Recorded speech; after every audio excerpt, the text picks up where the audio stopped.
Now, keeping the theme of playoffs going, it's time to talk NAU lacrosse. The team had some important games last weekend that they performed exceptionally well in as they defeated Northern Colorado 22-12, and they also beat Biola by a final score of 23-9. Speaking of that Biola game, let's take a look as starting early, Biola works the ball down to the X, then over to the wing, and a nice face dodge, and they strike first, but that was all the momentum they ever saw. As moving on, goalie Liam Burrell takes this one all the way to midfield, passes off to Mitchell Peterson, who turns on the Jets here, and check this out, takes a shot, wait, it's a trap, fake shot, dishes it to Cody Essery, and quick sticks one to Adam Zinnerman, who finishes on the crease, the tic-tac-toe goal. Later on, the relentless D of Tillman Tubner here forces the GB, which is scooped up by captain Dustin Coleman, and off to the races he goes, brings it into the box and says, you know what, sometimes you got to do it yourself. He finishes with the sidearm snipe to the top corner, and you can see that he is fired up right there.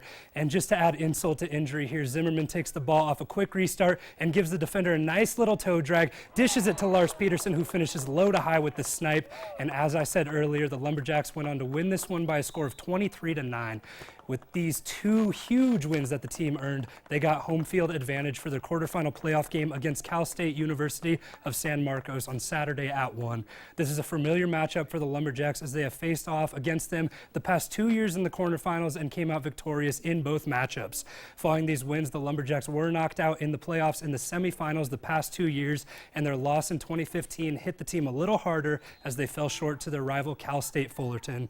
This year, the team is ready to win their quarterfinal matchup, and they are prepared to take on Fullerton again, but hopefully for the Jacks this time around, they can beat them. I caught up with head coach Nick Adler to hear what the game plan is going into this one.